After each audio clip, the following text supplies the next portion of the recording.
جو انسان توحید کی بجائے شرک پر لگاتا ہے اور اس طرح کی دلیلیں پیش کرتا ہے وہ ولی اللہ نہیں ہے، ولی الشیطان ہے۔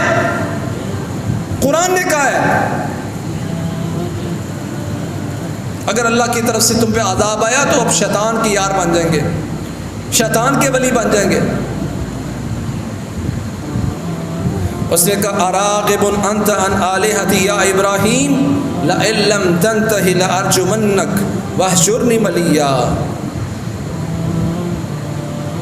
جو مشرک ہوتا ہے اس کے پاس کوئی دلیل نہیں ہوتی۔ ابراہیم علیہ السلام دلائل پیش کر رہے ہیں اور ابا نے کیسے کیا جواب دیا؟ ابراہیم تو میرے معبودوں سے منہ موڑتا ہے، بے رغبتی کرتا ہے۔ لئن لم تنتہ لارجمنک، اگر تو اس سے باز نہ آیا تو میں تمہیں پتھر مار مار کے مار دوں گا۔ یہ دلیل ہے مشرک کی۔ فضیلت الشیخ مفتی عبداللطیف، اسلامک اسکالر۔ ثم اوحینا الیک ان اتبع ملت ابراہیم حنیفا وما کان من المشرکین۔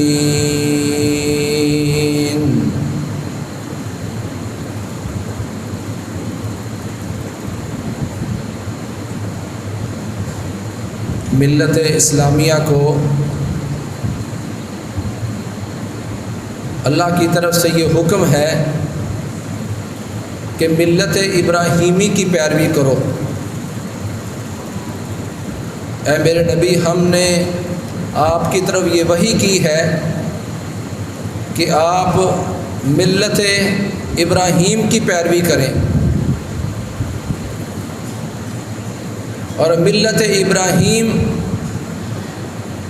دعوت کا نام ہے۔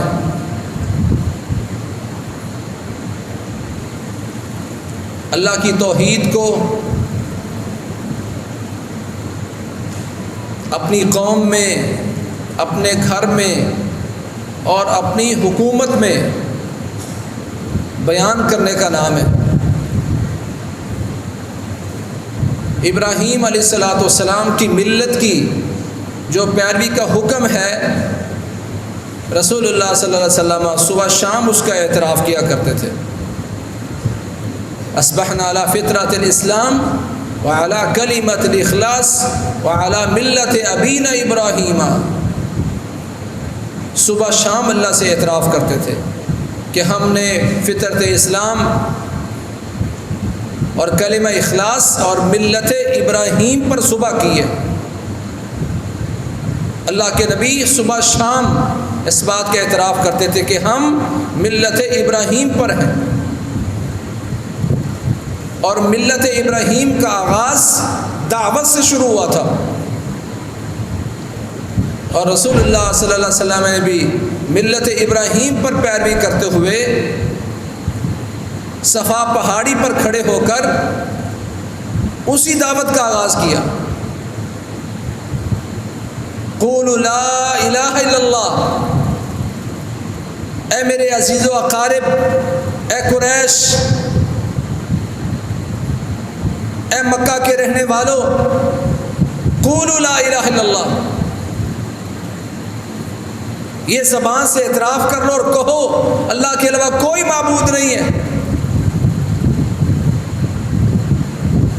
اس سے ایک بڑا جملہ سمجھ آتا ہے کہ مشرکین مکہ کو پتہ تھا کہ اگر ہم زبان سے کہہ دیں گے لا الہ الا اللہ تو پھر کسی اور کی پوجا نہیں ہو سکے گی۔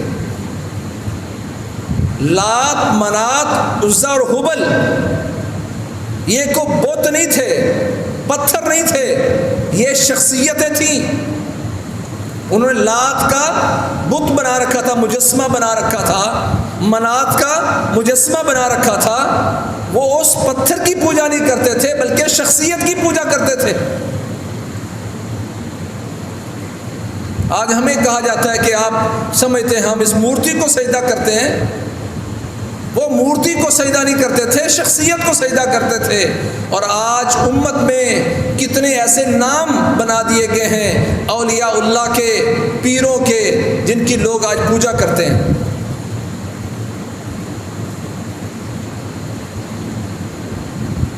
دعوت پیش کی رسول اللہ صلی اللہ علیہ وسلم نے، جو ابراہیم علیہ السلام نے دعوت پیش کی، لا الہ الا اللہ کی دعوت، بتوں کو پاش پاش کرنے کی دعوت، سب لوگوں کو اللہ کی طرف جوڑنے کی دعوت۔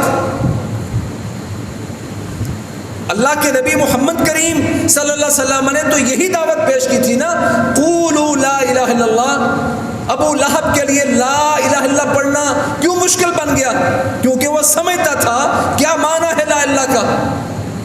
اور آج جتی پشتی مسلمان جو نسل در نسل مسلمان ہے، اس کو لا الہ الا اللہ کا معنی سمجھ نہیں آ سکا۔ اس کو پتا تھا جب میں نے لا الہ پڑھا تو لات منات عزا ہبل کی نفی کرنی پڑے گی، پھر ان کا انکار کرنا پڑے گا، ان کے بت توڑنے پڑیں گے۔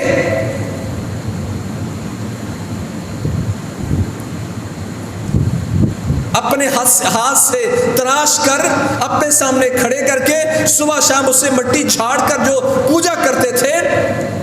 مشرک اندھا ہوتا ہے، اس کی عقل نہیں ہوتی۔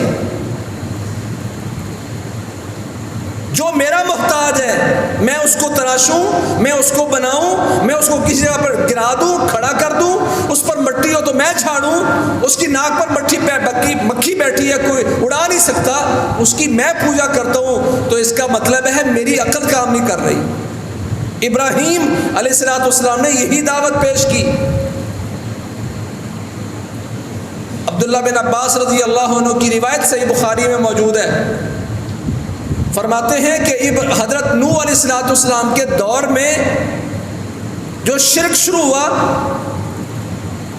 یعنی ان کی قوم میں جو شرک شروع ہوا، وہ کیسے شروع ہوا؟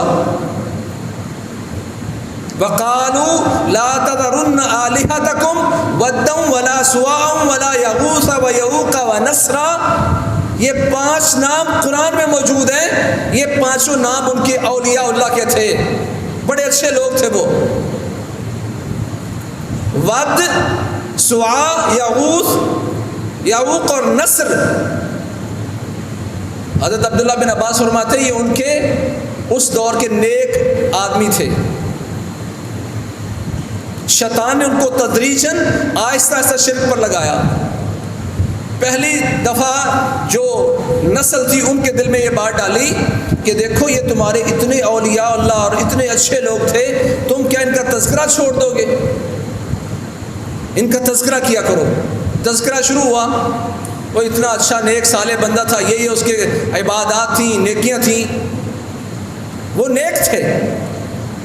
پہلے تذکروں سے بات شروع ہوئی، پھر تذکروں کے بعد اگلا مسئلہ شروع کیا کہ ان کی محفلیں لگایا کرو۔ انہوں نے محفلیں نکالنی شروع کر دی۔ اگلی نسل میں آ کے کہا کہ تم اگر ان کے کوئی مجسمے اور مورتیاں نہیں بناؤ گے تو ایک وقت آئے گا کہ تم بھول جاؤ گے۔ پھر اگلے دور میں اگلی نسل میں صرف مورتیاں بنوائیں اور اگلی نسل میں پوجا شروع کروا دی۔ وَقَالُوا لَا تَذَرُنَّ آلِهَتَكُمْ، انہوں نے پھر اپنی اولادوں کو کہا اپنے ان معبودوں کو نہ چھوڑنا۔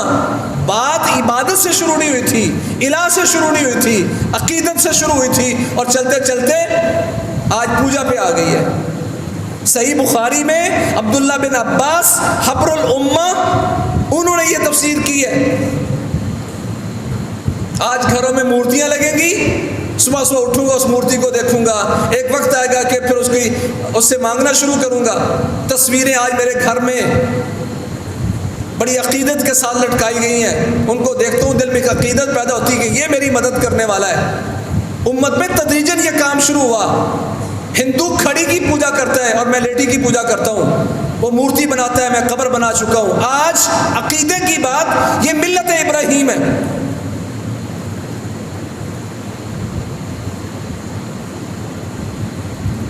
اور آج اللہ کی وحدانیت کی بات کرو، اللہ کے حق کی بات کرو۔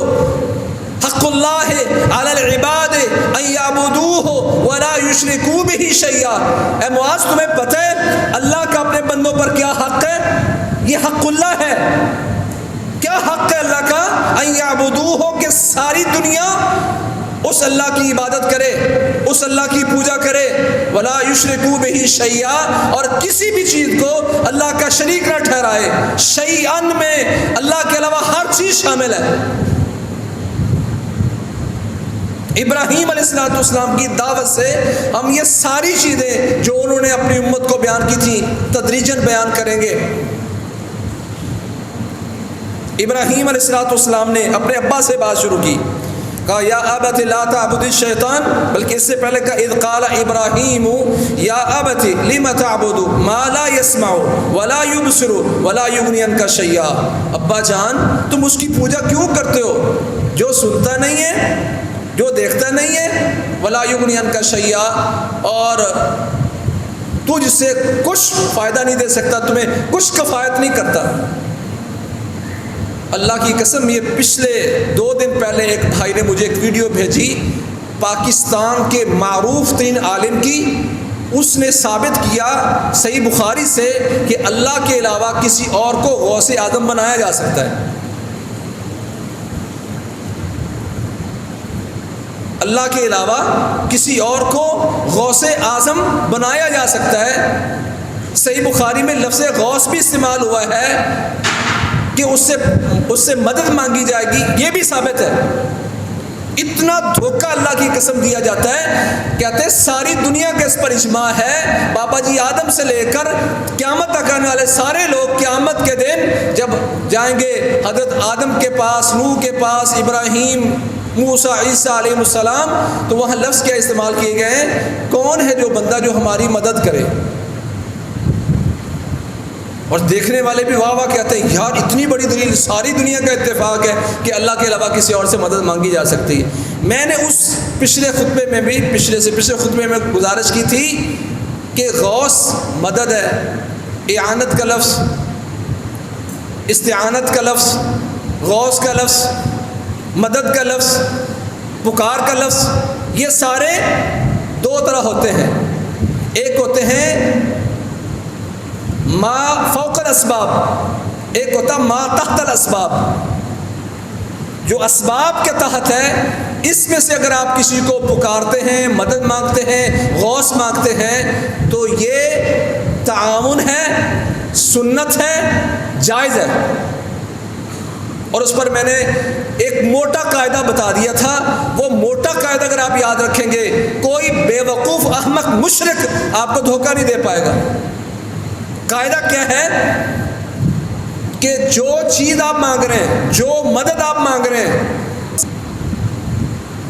جس سے مانگ رہے ہیں وہ آپ کی بات کو سن رہا ہو، جو مدد مانگ رہے ہیں وہ دینے پر قادر ہو، تو یہ تعاون ہے، سنت ہے، کتاب و سنت میں موجود ہے۔ وَتَعَاوَنُوا عَلَى الْبِرِّ وَالتَّقْوَىٰ۔ میں یہاں پروگرام کروانے جا رہا ہوں، ہم یہاں درس کروانے جا رہے ہیں، آپ میری مدد کریں، جائز ہے۔ جس سے آپ پکار رہے ہیں وہ آپ کے سامنے ہو اور اس مسئلے میں دعوت دینے میں، چلنے میں، ساتھ کرنے میں، پروگرام کرنے میں وہ آپ کی مدد کر سکتا ہے، یہ ما تحت الاسباب ہے، یہ تعاون ہے۔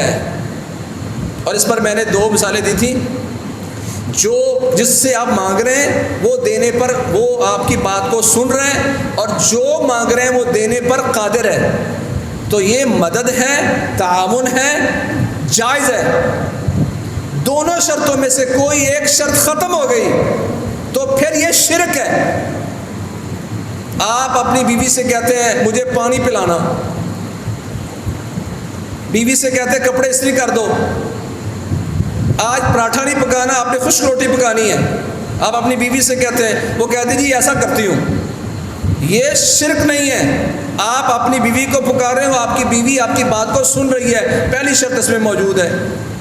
جو آپ اس سے مطالبہ کر رہے ہیں، روٹی لا کے دینی ہے، پانی لا کے دینا ہے، کپڑے استری کرنے ہیں، یہ کام کرنے پر اللہ نے اس کو طاقت دی، اللہ نے اس کو طاقت دی ہے، یہ مدد ہے، جائز ہے۔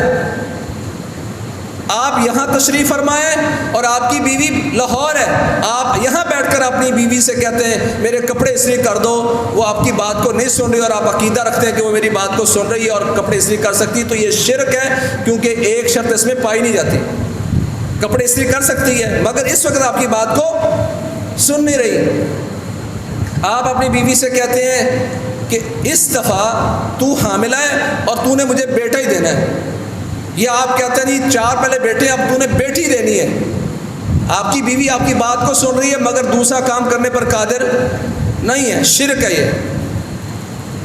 قیامت کے دن جو مدد مانگی جائے گی، سارے لوگ اکٹھے ہو کے نوح علیہ السلام کے پاس آئے ہیں، ابراہیم کے پاس آئے ہیں، موسیٰ کے پاس آئے ہیں، عیسیٰ کے پاس آئے ہیں علیہم الصلاۃ والتسلیم، پھر پیارے پیغمبر محمد کریم صلی اللہ علیہ وسلم کے پاس آئے ہیں۔ انہوں نے پیارے پیغمبر سے آ کے بات کی ہے، اللہ کے نبی نے ان کی بات کو سنا ہے۔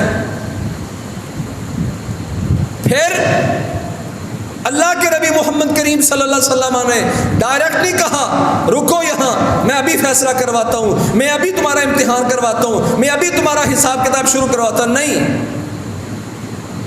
صحیح بخاری میں موجود ہے، اللہ کے عرش کے نیچے جا کر محمد کریم صلی اللہ علیہ وسلم سجدہ کریں گے اور لمبا سجدہ کریں گے، اور سجدے کے دوران پیارے پیغمبر فرماتے ہیں میرے رب نے مجھے ایسی ایسی تعریفات سکھائیں جو پہلے نہیں تھی، اللہ نے خود بتایا میرے نبی یہ مانگو، یہ سکھایا، جو اللہ سکھاتا گیا مانگتے گئے۔ پھر اللہ نے فرمایا اے یا محمد ارفع راسک سل تعطا، اے میرے پیارے پیغمبر سر اٹھائیے سجدے سے، مانگیے جو آپ مانگیں گے دیا جائے گا، جو سفارش کریں گے سفارش قبول ہوگی۔ تو پھر پیارے پیغمبر گزارش کریں یا اللہ ان کا حساب کتاب شروع کر دے۔ یہ دونوں چیزیں موجود تھیں، جو جس سے مطالبہ کیا جا رہا ہے وہ اللہ کے نبی کے پاس چل کے گئے، وہاں جا کے مطالبہ کیا ہے، اللہ کے نبی ان کی بات کو سن رہے تھے۔ دوسرا یا رسول اللہ وہاں کیا ہے، اس کو ڈھونڈو من یشفع لنا، جو ہمارے لیے سفارش کرے، اور اللہ کے نبی سے جو مطالبہ کیا جا رہا سفارش کرنے کا، سفارش کرنے کی آپ کے پاس کوئی بندہ آتا کہتا آپ میرے ساتھ چلیے اور سفارش کیجیے، سفارش کرنا انسان کے تحت الاسباب ہے۔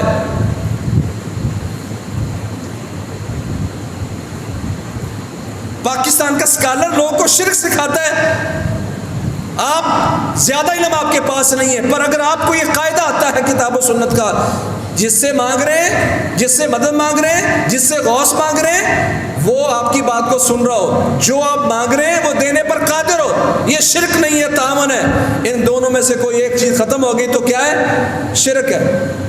آپ قبر پر کھڑے ہو کر قبر والے سے مانگتے ہیں، چاہے وہ دے بھی سکتا ہو، دنیا میں دے سکتا تھا اب تو وہ بھی گیا، یہاں دونوں چیزیں نہیں ہیں، نہ قبر والا آپ کی بات سن سکتا ہے اور نہ دے سکتا ہے، دونوں چیزیں مفقود ہیں، اور آج اس کو توحید کے نام سے لوگوں کو بیان کیا جاتا ہے۔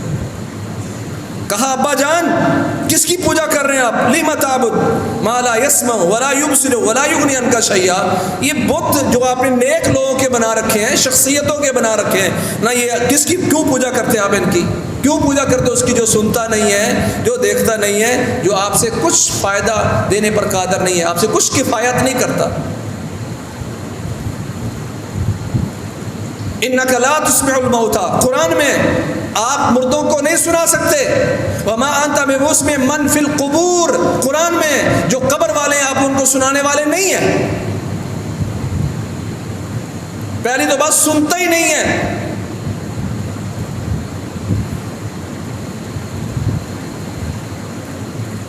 جس کو آپ نے اپنے ہاتھوں سے غسل دیا تھا، جس کو آپ نے اپنے ہاتھوں سے کپڑے اتارے تھے، اب یہاں ویسے تو کچھ ویسے ننگے بیٹھے ہوتے ہیں، کوئی پرواہ نہیں ہوتی ان کو، لوگ انہی کو سمجھتے یہ بڑے پہنچے ہوئے لوگ ہیں۔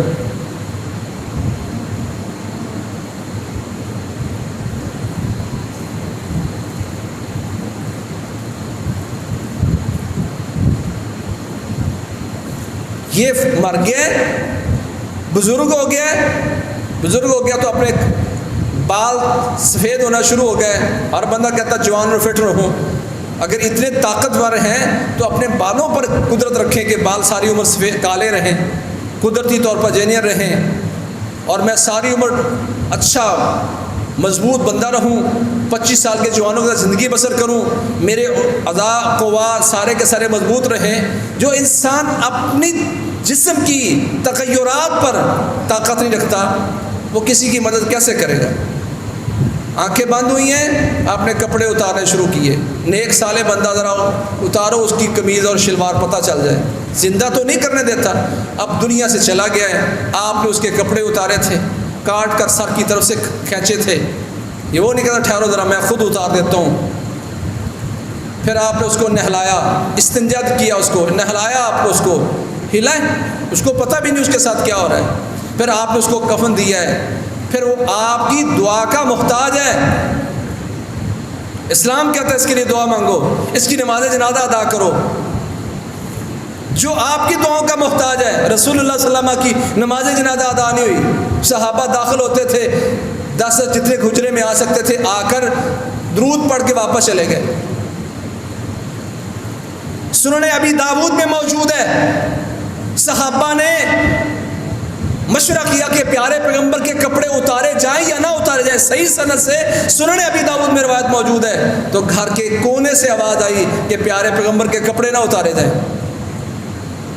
اللہ، اتنی بڑی بات سنن ابی داؤد میں کونے سے آواز آ رہی ہے کہ پیارے پیغمبر کے کپڑے نہ اتارے جائیں۔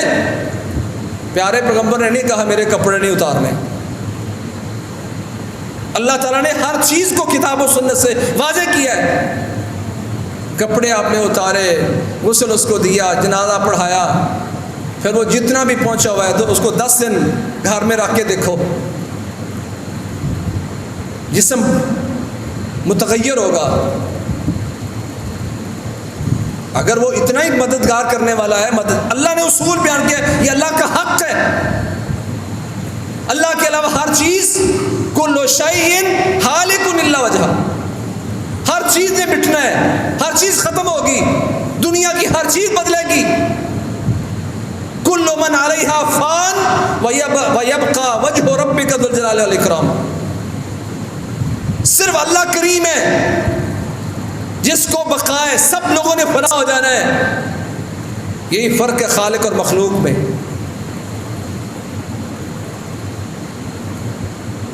اگر آپ سمجھتے ہیں یہ دنیا والے جتنے بھی بزرگ ہیں وہ اگر مدد کر سکتے تو سب سے پہلے اپنی مدد کریں نا۔ آپ ان کو رکھ دیں 10-15 دن کے لیے، 20 دن کے لیے، 2 سالوں کے لیے کہ ہم ان کا چہرہ دیکھتے رہیں، کوئی بھی نہیں رکھے گا۔ پتہ ہے جسم بدلے گا۔ جو اپنی ذات اور اپنے جسم کو کنٹرول کرنے پر طاقت نہیں رکھتا، وہ کسی اور چیز کو کیا کنٹرول کرے گا۔ قبر میں آپ نے اس کو رکھا، لاکھوں من مٹی کے نیچے آپ نے ان کو دفنا دیا، تو کیسا ہے؟ اب جو وہ زمین کے باہر تھا تو کچھ بھی نہیں کر پا رہا تھا، اور زمین کے اندر جاتے ہی اس نے ساری دنیا کی طاقتیں حاصل کر لی۔ ایسا نہیں ہے۔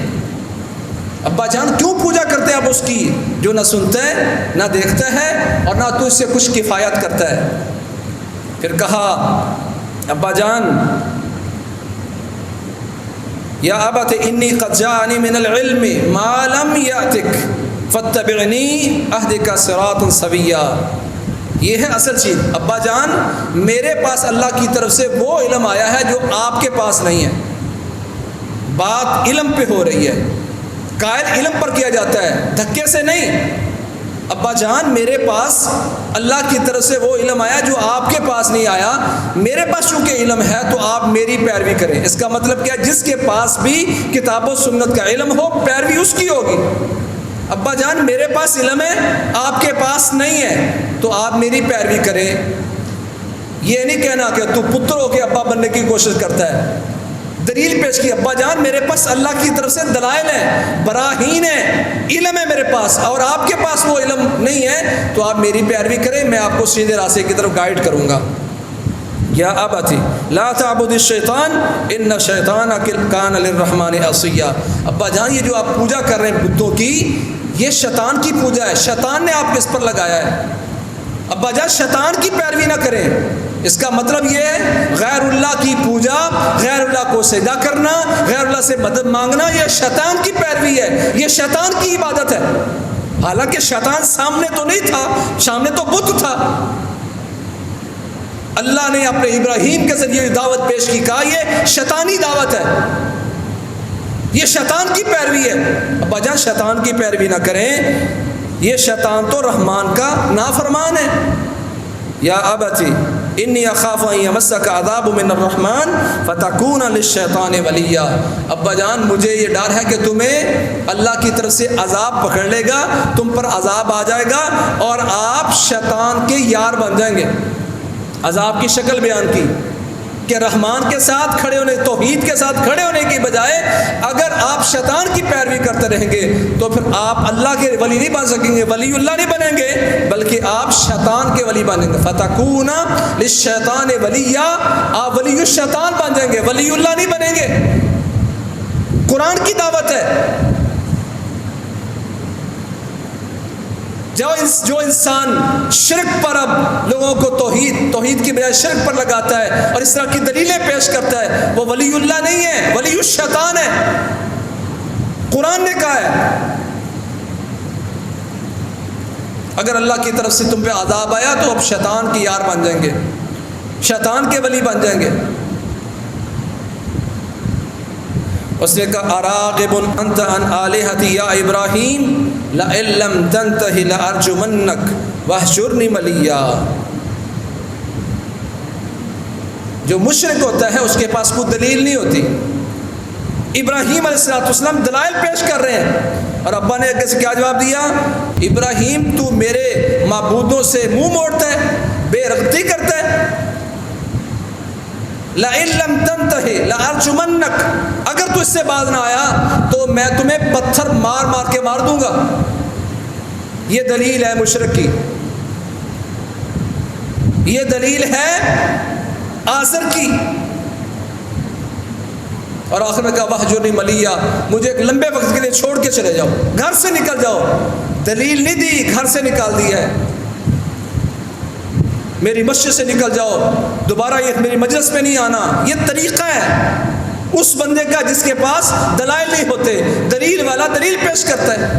ابا جان سے یہ سنتے، یہ بت سنتے، یہ جواب دیتے، یہ دیکھتے، آگے آئے گا۔ وہ خود انہوں نے اعتراف کیا جب انہوں نے کہا آگے آئے گا ابراہیم علیہ السلام نے بت توڑ دیے نا، تو کہا ان سے پوچھو۔ خود انہوں نے کہا کیسے پوچھیں ان سے؟ آپس میں بات کرنے لگے، نہ دیکھتے ہیں نہ جواب دیتے ہیں، یعنی ان کا اپنا اعتراف ہے پر کھڑے اپنے شرک پر ہیں۔ ابراہیم کے لیے شیخہ جلائیں گے، آگ جلائیں گے، اپنے عقیدے کو نہیں بدلیں گے، اتنے اندھے ہو گئے۔ باپ نے بھی ایسے کہا مجھے چھوڑ کے چلے جاؤ، میرا گھر چھوڑ دو، میں تمہیں پتھر مروا دوں گا، پتھر مار مار کے تمہیں شہید کر دوں گا۔ بھجن کو دلیل پیش کرے آپ کے، ہاں یہ سنتے ہیں، یہ جواب دیتے ہیں، یہ بولتے ہیں، دلیل پیش کریں نا اس پر۔ ابا کو پتہ ہے نہ دیکھتے ہیں نہ سنتے ہیں نہ کچھ کر سکتے ہیں۔ اچھا چلو کہتا ہے جی سنتے نہیں ہیں دیکھتے نہیں ہیں، تو کہتے ہیں جی کچھ کرتے تو ہے نا، میں نے اسے بیٹا مانگا تھا، اسے مجھے بیٹا دے دیا، میں نے اسے رزق مانگا تھا، رزق دے دیا۔ اس کے دلائل بھی آگے آئیں گے ابراہیم علیہ السلام، اس کی بھی نفی کریں گے۔ اور قرآن سے ثابت کریں گے، اللہ نے کہا یہ کام تمہارے اولیاء کر سکتے ہیں۔ رزق کون دیتا ہے، شفا کون دیتا ہے، گناہ کون بخشتا ہے، یہ ساری باتیں آگے آئیں گی۔ ابراہیم علیہ السلام دلائل پیش کر رہے ہیں، ابا کہتا ہے پتھر مروا دوں گا، بس گھر چھوڑ کے نکل جا میرے گھر سے۔ یہ دعوت ابراہیم ہے۔ اس میں ہمارے کچھ بھائی ساتھی وہ بڑے اس پہ عجیب انداز اپناتے ہیں، لڑتے ہیں، جھگڑتے ہیں، آگے سے بدتمیزی کرتے ہیں۔ نہیں، کوئی بھی آپ کو دعوت دینے والا ہے غلط معاملے کی، غلط بات کی، ابا اماں کہتے ہیں داڑھی یہ کٹوا دو ورنہ گھر چھوڑ کے چلے جاؤ، تو طریقہ یہ نہیں کہ آپ ان سے بدتمیزی کریں۔ ابراہیم کا طریقہ کیا ہے؟ یہ کہنے کے بعد علیہ الصلوۃ والسلام کہتے ہیں قال سلام علیک ساستغفر لک ربی انہ کان بی حفیہ۔ ابا جان تم پر سلامتی ہو۔ ابا نے گھر سے نکال دیا، کہتے ابا تم پر سلامتی ہو، اللہ تمہیں سلامت رکھے، میں آپ کے لیے اپنے رب سے معافیاں طلب کروں گا، مغفرت طلب کروں گا، میرا رب میرے ساتھ بہت نرم ہے، تو میں کوشش کروں گا اللہ تعالیٰ تمہیں بخش دے۔ گالیاں دینے کی بجائے، بدتمیزی کی بجائے سلامتی کی دعا کی، اور ایک امید دی کہ میں اللہ سے دعائیں مانگوں گا۔ اور قرآن میں موجود ہے کہ دعا مانگی ابراہیم علیہ السلام نے اس وقت تک جب تک اللہ نے منع نہیں کیا تھا، جب منع کر دیا تو اس کے بعد پھر بابا کے لیے دعا بھی نہیں مانگی، قرآن میں آئے گا۔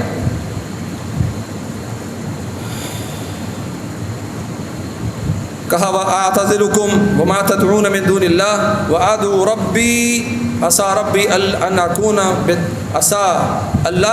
بِدُعَاءِ رَبِّي شَقِيًّا۔ میں تمہیں اور جس کی تم پوجا کر رہے ہو اللہ کے علاوہ، ان بتوں کو چھوڑ کے جا رہا ہوں، تمہارے شرک سے بیدار ہوں، اور میں اپنے رب سے دعائیں کروں گا۔ ہو سکتا ہے کہ میں اپنے رب کی دعا سے، پکار سے کبھی بدبخت نہ ہوں، جو مانگوں گا دے گا، اور دیا بھی۔ جیسا کہ کہا یا اللہ تو نے تو مجھ سے وعدہ کیا کہ تو دنیا اور آخرت میں مجھے رسوا نہیں کرے گا، اور یہ میرا بابا کھڑا ہے آزر، صحیح بخاری کی حدیث ہے، آزر آئے گا کہے گا بیٹے جو تو نے کہا میں آج تسلیم کرتا ہوں، مجھے عذاب سے بچا لے، مجھے عذاب سے بچا لے۔ تو ابراہیم اللہ سے کہے یا اللہ تو نے تو وعدہ کیا تھا کہ دنیا اور آخرت میں مجھے تو رسوا نہیں کرے گا، اور کون سی رسوائی اس سے بڑھ کر ہوگی کہ ابراہیم کا والد آزر جہنم میں ہو، لوگ اس کو کہیں گے یہ ابراہیم کا باپ ہے، یہ ابراہیم کا باپ ہے۔ صحیح بخاری کی حدیث ہے، اللہ کریم نے پھر اپنے ابراہیم سے کہا ابراہیم اپنے قدموں کی طرف دیکھو۔ تو ابراہیم علیہ السلام نے اپنے قدموں کی طرف دیکھا تو اس کے والد آزر کو اللہ تعالیٰ نے بچھو کی شکل بنا کر پھر جہنم میں گرایا تاکہ لوگ پہچان نہ سکیں کہ یہ کون ہے۔ کہا میں اپنے رب کی پکار سے دعا سے کبھی بدبخت نہیں ہوں گا، جو مانگا دیا، کہ یہاں میں رسوا ہو جاؤں گا کوئی لوگ کہیں یہ ابراہیم کا والد ہے۔ تو اللہ تعالیٰ نے اس دن کی رسوائی سے بھی بچا لیا۔ تو یہ ملت ابراہیم ہے۔ آگے بھی دعوت پیش کریں گے، کون مشکل کشا ہے، کون حاجت روا ہے، کون بگڑی بنانے والا ہے، کون صحت دینے والا ہے، کون رزق دینے والا ہے۔ یہ ساری توحید ہے ابراہیم علیہ السلام کی طرف سے جو دنیا کو پیش کی گئی۔ تو کہا تم ملت ابراہیم کی پیروی کرو۔ تمہارے دائیں بائیں ساتھی، بزرگ، بھائی، عزیز و اقارب اگر ان کے عقیدے میں کوئی مسئلہ ہے تو دلیل سے ان کو قائل کرنے کی، جھگڑے سے نہیں، دلیل سے ان کو قائل کرنے کی کوشش کریں، جیسے ابراہیم علیہ السلام کا طریقہ ہے۔ دلیل ابراہیم کا طریقہ ہے اور جھگڑنا یہ مشرکوں کا طریقہ ہے، اور ہم نے دلیل پیش کرنی ہے۔ اللہ کریم ہمیں ملت ابراہیم کی پیروی کی توفیق نصیب فرمائے۔ اقول قولی ھذا واستغفر لی ولکم۔ سبحان اللہ۔ خیر کی بات آگے شیئر کیجیے اور اپنے لیے صدقہ جاریہ بنائیے۔